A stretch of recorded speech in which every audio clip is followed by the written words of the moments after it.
Good morning, YouTube. It is 7 a.m. in the great state of Texas, and we are building another little treasure chest on the channel. So if you guys had seen my previous project, about a month ago, we had made one of these cool little trunks for somebody at work, and essentially I made this as a Christmas present this year, or last year technically, for somebody at work. So you ever build something for somebody and then somebody else sees it and then somebody else wants one? Essentially that's what happened. So if you guys had seen my previous project, this is nearly the same identical project, and I just like to document all of my projects. So if you've seen the previous one, this is essentially the same, so no sense in watching the same project twice, I guess. But this one went virtually identical, but we learned a lot from our previous project. So all we did was pick up these flat pieces of pine board from Home Depot, not Home Depot, but Lowe's. And if you know anything about Lowe's and their quality of lumber, it's not the greatest. So you have to really sit through the stack, pick out the flattest pieces possible to get any kind of good quality materials. So all we did was cut down everything into 10 long slabs of all the same dimensions and put these in the grips and glued them up. And I don't have a jointer, so try to make them as flat as humanly possible, but that part went relatively easy. And I love this little table here. This thing has saved me a bunch. So once we glued all that up, cut everything down, got everything glued up, now we start the best part of building this box. It's the sanding part. Who doesn't love sanding? I absolutely love sanding. I hate sanding. Everybody does. But fun fact about this project was, actually, I got a new sander out of this because I burnt out this Black & Decker one that I've had literally for 5 years. So I've been doing woodworking for over 5 years, and I gotta say, this little Black & Decker sander has, 5 years is a long time for a tool that I've used a lot. So, RIP to the sander. It served me well, but I literally burnt out the motor sanding this down. And this just took a lot of sanding, and I took my little hand planer trying to plane everything down nice and flat, because when you don't have a jointer, this is what you have to do, hand plane everything. And as cool as that is, sometimes it's just tedious work, but attention to detail, that's the most important thing about building this. And I learned a lot from my previous project, so I was a lot more patient with this one, and I think I'm getting better because there's already somebody else who wants one of these boxes made, and I think the third generation of this will go a lot smoother. But just like everything else on this channel, in spite of how well I think I'm doing, I'm really not doing as well as I think I am, because later on there's going to be some problems. But once we sanded those portions of it and got everything nice and planed, we're just going to come back and build the rest of the dimensions of the box. But you can see here I need to work on my camera work a little bit better, because that's just a picture of my shoulder at that point. But essentially doing the same thing here, cutting everything down to the dimensions that we want, and then we're going to do another glue up here, just a second.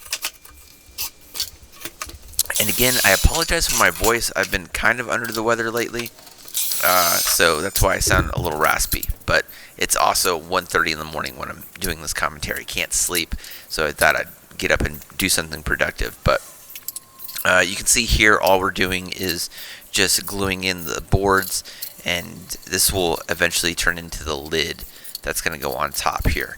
And you can see here, did the glue up initially, but you can see a lot of unevenness. Gave this about 24 hours to dry, and you can see how uneven it is. So we're going to have to come back, sand it, and plane it down so where it's nice and even.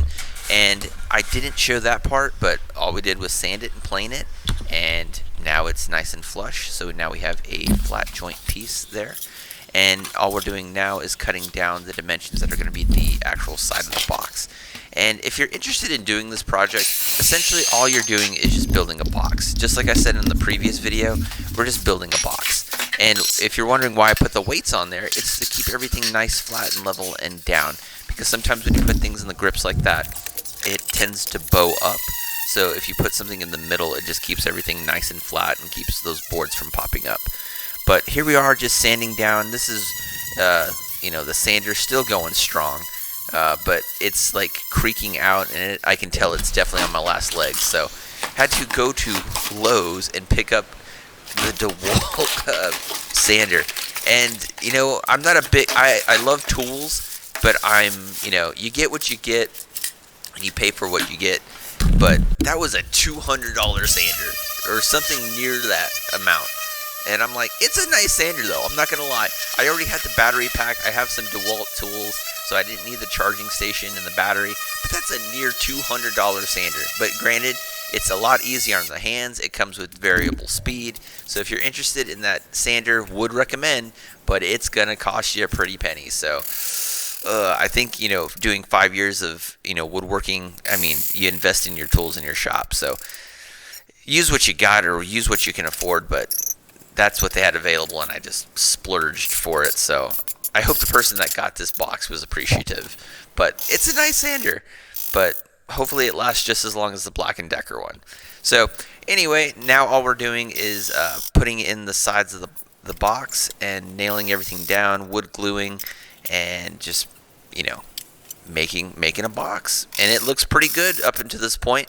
Not nearly as many problems as I had with my previous project. If you went back and watched my previous box video, for some reason this part took forever and I had to come back, take the nails out, put the nails back in. Just a lot of problems, but learned pretty well from my previous mistakes. So I feel like I'm getting better at making these boxes, even though I'm about to make just a complicated dumb move here in just a moment. So I got a little ahead of myself making the pieces, because I literally had about a week to make this, and I was also doing a table and some other projects. And you saw me earlier make the top of the box, and I didn't account for the edge of the box. So I built the dimensions of the top of the box based on the length of what was already made without thinking about the sides and that extra 1/4 inch. So I had to come back and make slats on the top of it so that the box could fit, because I didn't want to run the lows, I didn't want to get more wood, I didn't have the time to do the glue up, so I had to improvise. And this was a happy mistake, because it ends up looking a lot better in my opinion, doing this and having the sides of it on the sides of the, I don't even know what I'm trying to say. It looks a lot better, essentially, is what I'm trying to say, I guess. So, glued them up, got the dimensions that I wanted, and now we just put these extra slats on top so that the top of the box will sit nice and flush. So, this is kind of what it looks like. So you can see there, the top of the box, I didn't account for the side dimensions, so that's what these little slots are on the back. But I think that gives it a little bit extra character, since it's just not a flat piece of wood on top. And I think in the future, I'll probably end up doing the rest of my boxes that way. So if you're wondering what I'm doing here, is I'm now trying to round out that edge. So it is essentially just a square box, but I came back and just rounded off the edges. It gives it a little bit more character, makes it seem a little bit less generic. But and then I just came back with a sander and then rounded it out the bottom, and then just got everything nice and flush. And that's what I'm doing here, just a lot of detail work before we do my favorite part, which is burning this thing. So before we got to that part, all we're going to do is put some reinforcements, put these slats on top. These are going to sit at the bottom. A little bit of glue and a little bit of finishing nails, and this part will complete our lid portion of it. And then we will get to the burning of the pine, because this is just simply just pine board. And if you've ever worked with pine, it's so boring. So you got to come back and make it a little bit, you got to give it some character. So you can just take simple pine board like this and just burn it, and it makes it look a lot cooler. It gives it a lot more character. So spend a lot of time with a torch, just burning it, really making the grain of it just pop out. And then once you do all that, then you come back and hit it with the epoxy. And I did this in late December, like a week or two before Christmas, but we did our Secret Santa a little bit earlier at work. So the epoxy is kind of cold, so I'm coming back with the heat gun to kind of make it flat and just let it self-level, and just painting on that epoxy that gives it just a nice cool finish like that. And that's all we're doing with the heat gun. And then we just came back, did that across the entirety of the box, gave that about 24 hours to dry, and all I'm doing here is just finishing it out with the chisel, getting all those little pieces of dried epoxy off of it, and then come back and sand it, and just gives it a nice finish. And interesting fact about this didn't take much time at all. But you have to do a lot more sanding because in spite of just how simple this is, the detail work is where you really, put the character into the box. So, I mean, you could just leave it and not finish it, but I think it looks a lot better when you do the detail work and sand it and make it presentable.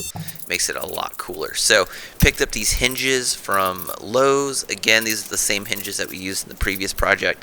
Now we're just marking out where we want everything, drill some pilot holes, and then take some 15-minute epoxy. And we're just going to put those in there. And this part, really didn't take. I learned from my previous box. Just really take your time and set these up real well. But you can see the box looks absolutely beautiful. I love how this box looks. I love making these, even though it's just a simple design. The person that I gave this to really enjoyed it.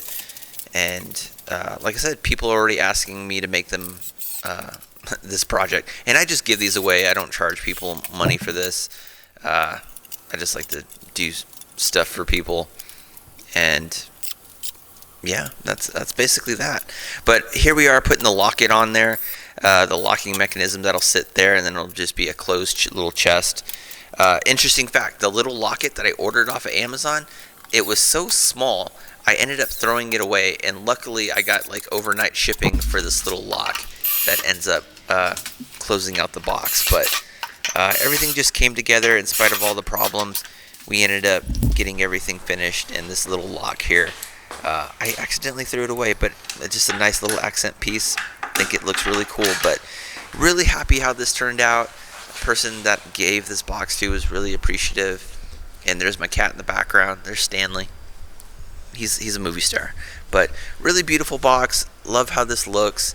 I love making these. I'm probably going to do another one again for somebody.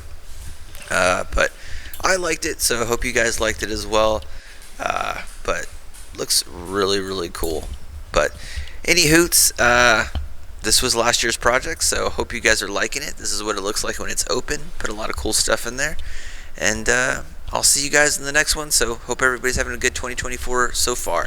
And there's Stanley with a goodbye. See you in the next one. Peace.